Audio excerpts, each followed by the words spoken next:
예, 오늘 본문 여호수아서 4장 1절에서 14절의 말씀을 통해서 믿음의 기념비를 세워라, 이런 말씀으로 함께 은혜를 나누겠습니다.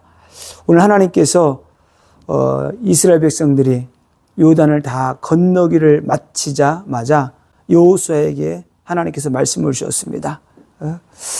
요단 강에 들어가서 제사장들이 서 있는 중앙 그곳에 가서 돌 12를 취하여서 가지고 나와서 기념비를 세우라고 말씀을 하십니다. 그래서 이 돌들을 세워서 기념비를 세우라고 말씀하셨는데, 여호수아서 4장 7절에서는 이렇게 말씀하고 있습니다. 이 돌들이 이스라엘 자손에게 영원히 기념이 되리라. 이 기념이라는 것은 우리가 잘 알듯이 과거 일어난 사건을 생각나게 하여 현재를 살아가는 사람들에게 교훈을 삼는 거죠. 그런 의미가 있습니다. 그래서 성경에도 보니까 중요한 일이 있을 때에 돌들을 세워서 기념을 하더라고요. 창세기 28장 18절에서 22절에 보니까 야곱이 베델에서 잠을 자다가 잠을 자는데 꿈에 그곳에 사닥다리를 타고 천사들이 오르락 내리락 하는 걸 보면서 이곳에 하나님이 계시는구나. 그래서 그곳을 베델이라고 하고 곳에 돌을 세워서 기름을 붓고 그래서 기념을 했죠. 또 사무엘상 7장 12절에 보니까 사무엘이 전쟁에 승리하고 나서 큰 돌을 세우고 나서 에베네셀이라고 돌을 세워놨습니다. 에베네셀의 하나님, 여기까지 하나님 우리를 인도하시고 축복하셨다. 그런 돌을 세워서 기념비를 세웠어요. 그래서 이 신약 구약 이 요단강을 건너고 난 다음에 돌을 두 군데를 세웠죠. 제사장들이 서 있는 그곳에다가 돌을 하나 세웠고, 그 다음에 길갈 요단강 바깥에다가 12돌을 또 세웠어요. 자, 그러면은 신약적 의미로 이걸 한번 살펴볼 의미가 있습니다. 그래서 첫 번째는 이게 이 제사장들이 성경에 보니까 제사장들이 요단 물가로 나오자마자 이제 물이 그냥 확 앞서졌죠, 이렇게. 그래서 신약적 의미로 살펴볼 때에 이게 첫 번째는 12돌을 요단 강에 세우라 그랬어요. 요단 강에. 그러면은 요단 강에 세우면은 중앙에 세우면 제사장들이 서 있는 그곳에다가 12돌을 세우라 그랬거든요. 그러면 강물이 뚝이 넘칠 정도로 가득 찼다 그랬는데 세우면 어떻게 돼요? 안 보이잖아요. 돌이. 안 보이는데 그곳에 세우라는 거예요. 왜 세우라고 하느냐? 여기는 영적인 깊은 뜻이 있습니다. 이것은 홍해 바다를 건널 때 뭐라 그랬어요? 세례를 받았다 그랬잖아요. 여기도 그런 영적인 의미가 있는 거죠. 이것은 우리의 그러니까 12돌인데 12돌은 뭘 의미합니까? 12지파를 의미하는 거예요. 그러면 이스라엘의 전 백성들을 의미하는 거죠. 12돌은. 그러면은 이 12돌은 무엇을 의미하느냐? 요단강 중앙에 있는 거. 우리의 옛사람의 죽음을 의미합니다. 우리 옛사람이 완전 머리 잠겨 죽는 거예요. 너희는 완전 죽었다. 옛사람은 죽고 새 사람이 됨을 의미하는 겁니다. 그래서 12돌은 12지파를 의미하기 때문에 이제 12지파는 어떻게 돼요? 이 요단강에서 다 죽고 그리스도로 새로 태어나는 것이다. 이거를 의미하고 이거를 상징하는 겁니다. 그러니까 이거를 이런 성경 이렇게 신구약 이런 것들이 이게 맞춰지는 거 보게 되면 기가 막혀요. 어떻게 하나님이 이렇게 말씀을 이렇게 바울이 이런 부분들을 깨닫고 나서 연결시켜 놓은 거 보면 기가 막힙니다. 로마서 6장 3절 4절에 무릇 그리스도 예수와 합하여 세례를 받은 우리는 그의 죽으심과 합하여 세례를 받는 줄 알지 못하느뇨. 그러므로 우리가 그의 죽으심과 합하여 세례를 받음으로 그와 함께 장사되었나니. 이는 아버지의 영광으로 말미암아 그리스도를 죽은 자 가운데서 살리심과 같이 우리로 또한 새 생명 가운데 행하게 하려 함이라. 그러니까 홍해바다를 건넌 거 뭐예요? 세례받았다고 그랬잖아요. 이것도 지금 1세대들은 다 죽은 거예요. 40년 동안. 여호수아 갈렙 빼놓고는. 이 세대들은 지금 광야에서 태어난 겁니다. 이들은 지금 세례를 안 받은 거예요. 그래서 이들이 어떻게 돼요?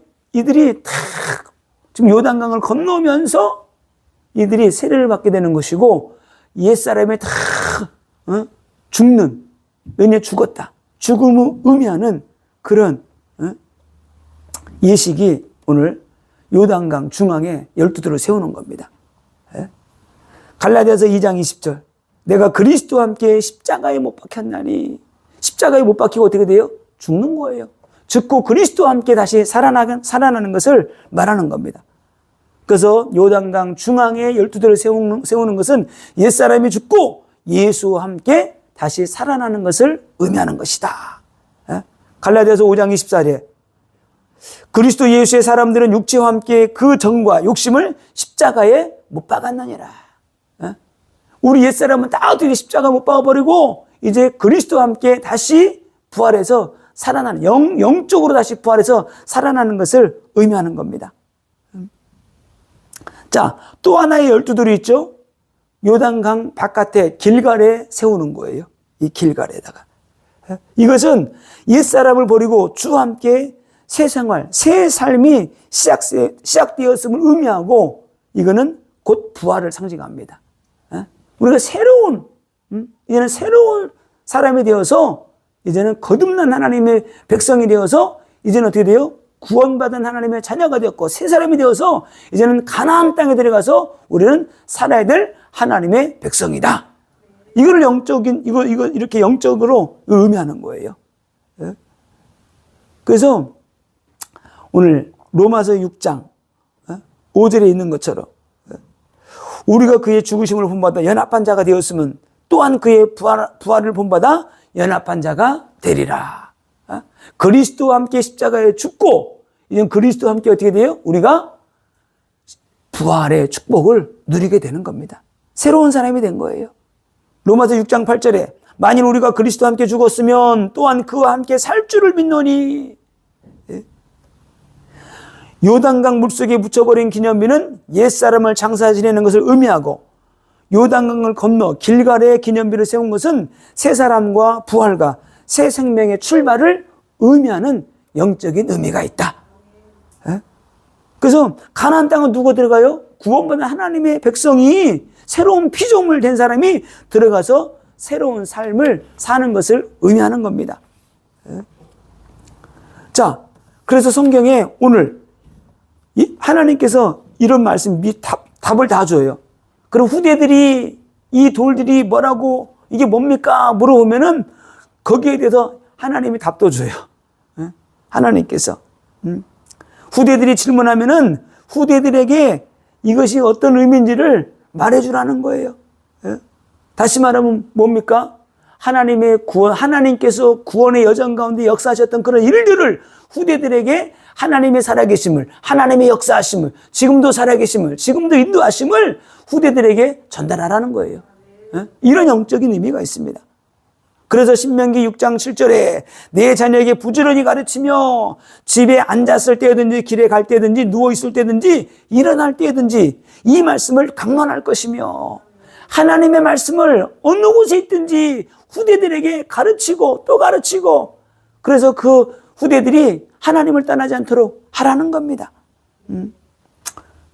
오늘 디모데가 오늘 할머니와 어머니로부터 복음을 전달받은 것을 오늘 바울이 증거하고 있습니다. 디모데후서 1장 5절에 이는 내 속에 거짓이 없는 믿음이 있음을 생각함이라. 이 믿음이 먼저 내 외조모 로이스와 내 어머니 유니게 속에 있더니 내 속에도 있는 줄을 내가 확신하노라. 이게 어떻게 돼요? 복음이 후대에게 전달되었다는 거예요. 그래서 우리 후대들에게 하나님의 살아계심을 우리는 반드시 전달해야 됩니다. 나에게 응답하신 하나님, 나를 축복하신 하나님, 나를 구원하신 하나님, 그 하나님을 우리가 전달해야 되는 거예요. 어떤 하나님이요? 살아계신 하나님을 우리 후대들에게 전달해야 돼요.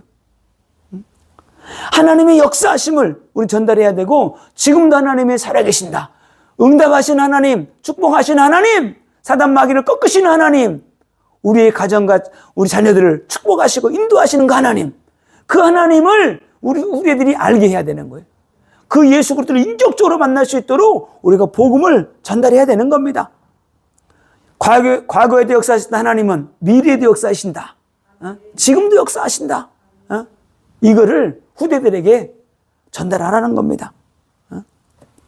그래서 우리는 자, 첫 번째 믿음의 기념비를 우리는 세워야 되겠습니다. 믿음의 기념비. 오늘 4장 여호수아서 4장 6절에 이렇게 말씀하고 있어요. 이것이 너희 중에 표징이 되리라. 뭐가요? 12돌을 세우는 것이 표징이 되리라. 후일에 너희 자손들이 물어 이르되 이 돌들이 무슨 뜻이냐 하거든 그들에게 이르기를 요단물이 여호와의 언약궤 앞에서 끊어졌나니. 곧 언약궤가 요단을 건널 때에 요단물이 끊어졌으므로 이 돌들이 이스라엘 자손에게 영원히 기념이 되리라 하라. 하나님이 요단물을 멈추게 하고 이스라엘 백성들이 건너왔다는 것을 후대들이 알게 하라는 거예요. 그래서 우리에게 이렇게 어마어마한 기적과 같은 역사들, 응답받은 것들이 우리에게 있어야 돼요. 그래서 우리는 믿음의 기념비가 세워져야 돼요. 그냥 믿음의 기념비가 아니에요. 그럼 보세요. 믿음의 기념비를 누가 세울 수 있는가? 이게 중요하잖아요. 믿음의 기념비를 누가 세울 것인가? 누가 세울 수 있는가? 성경에 보니까 언약궤를 맨 제사장들을 따라가는 사람들이 믿음의 기념비를 세울 수 있는 거예요. 다시 말하면 누굽니까? 말씀을 따라가는 자, 그리고 말씀을 순종하는 자, 이런 사람들이 보니까 믿음의 기념비를 세우는 거예요. 어떤 사람이 또 기념비를 세울 수 있는가? 지도자를 신뢰하고 따라가는 사람. 가나안 땅을 소망하고 우리는 반드시 가나안 땅 들어갈 거야. 그 믿음을 가지고 따라가는 자. 하나님께서 가나안 7족속을 쫓아내시고 우리가 그곳에서 거하게 하실 것이다. 하나님 우리를 거하게 하실 것이다. 가나안 7족속을 반드시 하나님을 쫓아내실 것이다. 그 믿음을 가지고 가는 사람들. 그리고 하나님의 능력을 믿는 자들, 이들이 기념비를 세울 수 있어요. 그리고 어떤 사람들인가 봤더니 지금도 나와 함께 하시면 믿는 사람들에게 믿음의 기념비를 세울 수 있는 그런 축복을 하나님이 주시더라고요. 또 성령의 능력을 믿고 사단 마귀를 대적하고 나가는 사람들. 지금 가나안 땅을 향해서 갈 때 많은 적들이 많은 어려움이 있었잖아요. 그럴 때마다 어떻게 돼요? 시험도 이겨내고 환경도 이겨내고 적군과 싸워서 이기고 나간 사람들이 결국은 믿음의 기념비를 세우고 가는 걸음마다 믿음의 기념비를 세우는 거예요. 근데 이스라엘 백성들 보니까 계속 불신앙의 기념비만 세워졌어. 가는 데마다. 우리는 불신앙의 상처를 남기는 것이 아니고 가는 곳곳마다 어떻게 돼요? 믿음의 기념비. 아멘? 그런 기념비가 세워져야 되는 겁니다. 그래서 우리는 이 땅에 하나님의 나라가 세워지기를 간절하게 기도하는 사람들, 그런 사람들이 믿음의 기념비를 또 세우더라고요. 누가 믿음의 기념비를 세울 수 있는가? 성령 받고 능력 받은 사람. 우리는 성령 받고 능력 받았기 때문에 우리의 가정의 가문의 후대들을 통해서 진짜 믿음의 기념비가 세워져야 돼요. 후대들 이게 뭡니까? 할 때 어떻게 돼요? 이게 우리 후대들이, 우리 선조들이 믿음으로 기도해서 이렇게 큰 응답을 받은 거야. 간증할 수 있는. 그래서 자, 그냥 기념비가 아니고요. 우리는 영원한 기념비를 세워야 됩니다. 영원한 기념비. 그래서 후대를 위한 기념비를 우리는 세워야 된다. 어떤 기념비예요? 후대를 위해서 세우는데 믿음의 기념비, 축복의 기념비를 세우는 거예요. 축복의 기념비. 하나님이 내게 축복하셨던 걸, 또 하나님이 역사하셨던 걸 기념비 세우는데 역사의 기념비를 세우는 거예요. 제가 이거를 기념비가 어떤 기념비가 있을까? 쭉 해봤더니 한 10가지 정도 되더라고요.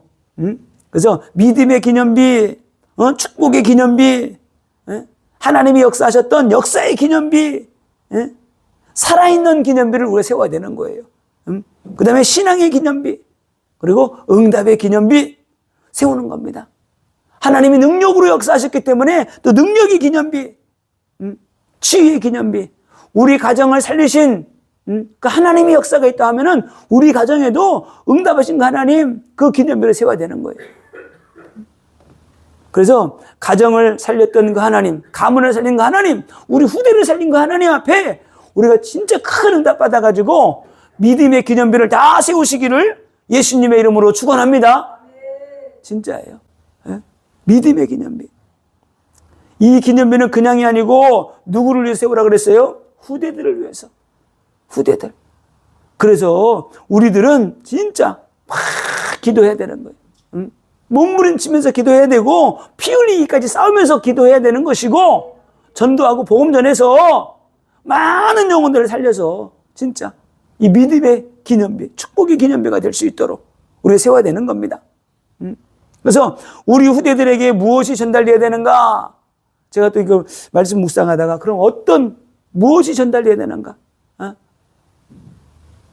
여기서는 단순하게 요단을 건넌 그것을 기억할 수 있도록, 하나님이 역사하신 것들을 기억할 수 있도록 기념비를 세우라 그랬는데, 우리 후대들에게 전달돼야 될 것이 있더라고요. 이 세상의 창조주가 누구인가? 창조주 하나님. 진짜 우리 후대들에게, 이미 믿음생활, 신앙생활 하고 있지만 진짜 많은 사람들, 우리 내 자녀뿐만 아니고 내 자녀 같은 많은 사람, 청소년들이 복음 모르고 살아가잖아요. 내 자녀만 후대가 아니고 우리 자녀 같은 아이들이 다 후대들이에요. 그들에게 우리가 창조주 하나님, 창조주가 하나님이심을 전달이 돼야 돼요. 그래서 우리 후대들에게 십자가의 비밀과 능력을 알게 해야 됩니다. 진짜. 지금은 많은 사람들이 복음 전한다고 하지만은 진짜 누가 그러더라고요. 목회자들 가운데도 너무나 많은 사람들 좌파가 엄청 많다고 그러더라고요. 좌파가 더 많을 것 같다고 그러더라고요. 그러면 좌파 있는 사람들이 복음 알 것 같아요? 복음 보는 사람 많이 있는 거예요. 십자가의 능력을 안 믿는 거예요.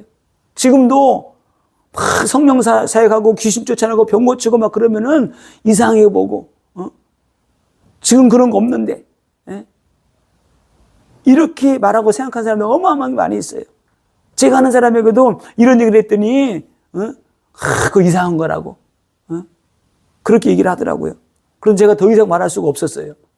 나를 이상한 사람 볼까봐 그런 것도 아니지만은 너무나 그냥 이질적인 말을 하기 때문에, 대화가 안 되기 때문에 말할 수가 없더라고요. 자, 우리 후대들에게 예수 그리스도의 보혈의 능력과 효력을 알게 해야 돼요. 보혈의 능력, 예수의 피의 능력, 십자가의 능력, 복음의 능력, 이거를 우리가 알게 해야 되는 겁니다. 그 후대들에게 이 복음이 들어가고 그걸 깨닫게 되면은 염려할 게 없는 거예요. 왜? 그 능력을 날마다 의지하고 기도하고 부르짖고 기도하기 때문에, 하나님이 역사하시기 때문에 염려할 게 없는 거예요. 그래서 또 살아 역사하는 말씀의 능력을 우리 후대들이 체험해야 돼요. 살아 역사하는. 그러니까 제가 은혜 받고 나서 하나님의 말씀이 진짜 살아있다는 걸 깨닫게 되고 체험하게 되고, 또 성령 받고 능력 받고 나니까, 야, 진짜 성령이 사실적으로 역사하는구나. 예수 이름으로 손 얹고 기도할 때 귀신을 떠나고 질병이 치유되는구나. 이걸 체험하고 나니까 이게 말씀이 새롭게 보이는 거예요. 말씀이 그냥 말씀이 아니구나. 진짜 하나님이 살아계시는구나. 진짜 예수가 하나님이구나. 지금도 성령이 역사하는구나. 이런 부분들이 너무나 막 깨달아지니까 이게 어떻게 할 수가 없는, 막 복음 전하고 싶은 거예요. 복음 전하고. 그래서 우리 후대들에게 성령의 능력을 알고 성령의 불을 받게 해야 돼요. 너희들도 성령 받고 능력 받아야 돼. 예수 그리스도를 인격적으로 만나야 돼. 이걸 계속 말해주고 성령 받고 능력 받을 수 있도록 우리가 기도해야 되는 겁니다. 그리고 또 하나는 이 약한 영들의 정체를 알게 해야 돼요. 사단의 역사, 귀신의 역사, 이 약한 영들이 믿는 자들에게도 어떻게 역사하는지를 이걸 알게 해서 그렇게 돼요. 거기에 넘어지지 않도록 우리가 복음을 전달해야 되는 겁니다. 그리고 중요한 거, 예수 그리스도 이름으로 기도할 때 하나님이 응답하신다는 거. 기도의 위대함을 우리 후대들로 하여금 우리가 알게 해야 되는 겁니다. 자, 그러면 어떻게 이러한 축복들을 후대들이 누릴 수 있는가? 이 축복을 누리기 위해서 가장 시급한 것이 뭔가 봤더니 예배더라고요. 우리 믿음의 사람들도 많은 사람들이 예배 드린다고 하지만은 진짜 성령의 임재가 없는 예배를 드리고 종교 생활하는 가운데 종교형이 붙잡혀서 예배를 드리기 때문에 이런 거를 없는 거예요. 이런 것들이. 예? 그래서 가장 시급한 게 뭐냐? 예배가 회복하는 거다. 어떤 예배요? 하나님의 성령의 임재가 있는 예배. 그 예배 가운데 우리 예배 드릴 때 그냥 앉기만 해도 은혜가 되는 거예요. 예? 앉기만 해도. 예? 아, 저만 더운가요? 어우, 주여. 어휴, 이게,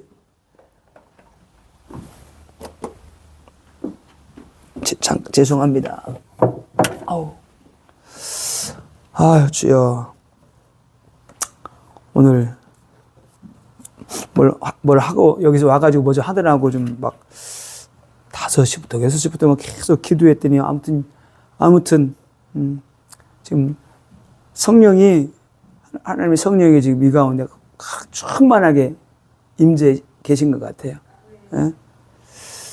아유, 주여. 아, 이런 적이 없는데 너무 막 어떻게 할 수가 없어요. 막 너무, 아유, 주여. 아, 주여. 그래서 성령의 임재 가운데 우리가 예배 드린다는 것은 너무나 축복이에요. 진짜. 그래서 하나님의 임재 가운데 우리 후대들이 예배 드리고 기도하게 될 때 진짜 우리 염려할 거 없고요. 그들 우리보다 젊잖아요. 많은 사람들이 성령 받고 능력 받고 기도하고 막 그러는데 다들 빨라봤자 50대 초반이야. 40대 30대 없어요. 다들 20년 30년 막 고생하다가 목회하다가 안 되니 나중에 어떻게 돼요? 여기라도 가보자 해서 은혜 받고 치유받으러 오는데 다들 50대 후반, 60대 후반, 70대 그런 분들이 오는 거예요. 그래서 깨달은 게 그래 우리 후대들 빨리 은혜 받게 하고 진짜 성령 받고 능력 받게 해서 능력 있게 살게 해야지. 우리가 속았던 세월을 우리로 족하고 우리 후대들만큼은 진짜 하나님의 은혜 가운데 승리하며 살아가는 인생 되도록 우리가 발판이 되어주게 되는 거예요. 그래서 우리가 기도해야 되는 겁니다. 우리 후대들에게 다른 거 없습니다. 요즘 후대들 많은 젊은 아이들이 예배가 무너져 있고 찬양이 무너져 있고 기도 삶이 안 되고 있어요. 우리도 많은 세월 동안 기도 삶이 안 되는 경우가 많이 있었잖아요. 우리 자녀들 후대들은 더 그렇습니다. 그래서 기도의 비밀을 알게 해야 되고요. 진짜 말씀이 하나님의 말씀인데 이 말씀이 하나님의 말씀이 영이고 생명이잖아요. 이 하나님의 말씀이 어떤 말씀인가를 우리 후대들로 하여금 알게 해야 돼요. 이것이 전달돼야 되는 겁니다. 그래서 가장 시급한 우리 후대들이 받아야 될 축복이 뭐냐? 하나님의 말씀을 올바로 바르게 들을 수 있도록 영안이 귀가 열리도록 그리고 진짜 기도가 되어질 수 있도록 진짜 예배가 되어질 수 있도록 그리고 성령 받고 능력 받게 함으로 말미암아 우리 후대들이 늘 승리하는 삶을 살아갈 수 있도록 우리가 기도해 주는 거예요. 그럴 때 우리 후대들이 살아나게 되는 것이고 진짜 응답받고 승리하게 되는 겁니다. 그래서 우리 후대들 가운데 디모데와 같은 일꾼들, 모세와 같은 일꾼들, 다윗과 같은 일꾼들, 엘리사와 엘리야와 같은 일꾼들이 확 일어나가지고 한 시대 살릴 수 있는 그런 제자들이 나와야 되는 겁니다. 자, 오늘 성경에 보니까 여호수아서 4장 12절에 보니까 무장한 자들을 다 앞장 세우고 가는 거 있죠. 저희들이 바로 우리 자녀들이 이렇게 돼야 돼요. 영적으로 무장한 자들. 오늘 성경 보니까 이렇게 나와 있죠. 12절에 루벤 자손과 갓 자손과 므낫세 반 지파는 모세가 그들에게 이런 것 같이 무장하고 이스라엘 자손들보다 앞서 건너갔으니 무장한 4만 명 가량이 여호와 앞에서 건너가 싸우려고 여리고 평지에 이르니라. 자 보세요. 싸우려고 여리고 평지에 탁 쓴 거예요. 우리의 자녀들이 영적으로 무장하고 세상 나가서 어떻게 돼요? 영적 싸움을 해야 되는 겁니다. 직장 생활하고 돈 벌고 사업도 하지만은 첫 번째 우선이 뭐예요? 영적 싸움. 영적 싸움을 할 수 있는 무장한 군사가 돼야 돼요. 여리고 평지에 탁 쓴 거예요. 당당하게. 군인들이 힘없이 서 있겠어요? 무장한 군인들 당당하게 딱 세상에 17평지에 세상의 평지에 굳건하게 딱 서가지고 영적 싸움을 할 자세가 준비된 우리 후대들. 그들이 되게 되면은 어느 곳에 있든지 영적 싸움에 승리하게 되는 겁니다. 우리 후대들은 세상에 나가서 돈 벌러 나가 있지만은 중심은 영적 싸움터에 나가 있는 거예요. 영적 싸움의 자세를 안 하고 나가게 되면 당하게 되는 겁니다. 자, 에베소서 6장 12절에 우리의 씨름은 혈과 육을 상대하는 것이 아니요 통치자들과 권세자들과 이 어둠의 세상 주관자들과 하늘에 있는 악의 영들을 상대함이라. 악의 영들, 악한 영들과 싸우는 거예요. 그래서 이렇게 말씀 붙잡고 하나님이 말씀한 그대로 여호수아가 명령한 대로 따라가게 되면은 이스라엘이 결국은 승리하고 응답받게 되잖아요. 하나님께서 오늘 3장에 보게 되면 그런 말씀했었죠. 내가 이 많은 무리들 가운데 백성들 가운데 여호수아 너를 크게 하겠다. 크게 하겠다. 근데 그 말씀이 이루어졌어요 오늘. 여호수아서 4장 14절에 그날에 여호와께서 모든 이스라엘의 목전에서 여호수아를 크게 하시매 그가 생존한 날 동안에 백성이 그를 두려워하기를 모세를 두려워하였던 것 같이 하였더라. 보세요. 우리가 믿음으로 나가게 되면 결국 어떻게 돼? 하나님이 여호수아를 높이 크게 들어 쓰시면서 모든 이스라엘 민족들이 여호수아 앞에 순종하고 복종하고 따라갈 수 있도록 하나님이 하시는 거 있죠. 그래서 하나님이 어떤 사람들을 크게 하는 거 봤더니 여호수아처럼 말씀에 순종하는 자, 그런 사람 하나님이 크게 쓰셔요. 모든 백성들 앞에 크게 말씀을 따라가는 자, 양떼를 인도하는 자, 하나님이 함께하는 자, 하나님의 부르심에 반응하는 자, 이런 사람들을 하나님이 크게 높게 존귀하게 하나님이 들어 쓰시더라고요. 그래서 우리가 이런 응답받고 축복받고 우리의 후대들도 하나님이 크게 쓸 수밖에 없는, 크게 축복하고 응답하고 역사할 수밖에 없는 사람으로, 믿음의 사람으로 우리가 만들어 나가야 되는 겁니다. 다른 거 없어요. 그래서 준비된 사람을 하나님이 축복하시더라고요. 믿음이 준비돼야 되고, 믿음의 그릇이 준비가 돼야 되고, 말씀이 준비가 돼야 되고, 성령 받고 능력 받아서 복음으로 내가 무장되어지게 되면은 하나님 성령과 능력 부어주셨는데 그 말씀 들고 나가서 정복해 나가는 거예요. 가나안 땅을 정복해 나가듯이. 근데 가나안 땅을 정복하기도 이전에 하나님이 많은 응답을 주신 이유가 있죠. 반드시 가나안 땅도 정복될 것이라는 것을 보여주시기 위해서 하나님이 계속 응답 주는 거예요. 10가지 재앙 하나님이 쏟아붓고, 하나님이 홍해바다 갈라버리고, 요단강도 갈라버리고, 중간중간에 계속 반석에서 샘물 나게 하시고, 쓴물도 단물로 변하게 하시고, 하나님 응답 주시는 거예요. 왜? 하나님은 끝까지 너희를 책임지고 응답하고 축복하실 거라는 것을 믿게 하기 위해서. 그래서 우리는 어떤 문제가 와도, 환난 핍박이 와도 근심 걱정 염려할 거 없다. 두려워할 거 없다. 우리는 믿음으로 전진하면 된다.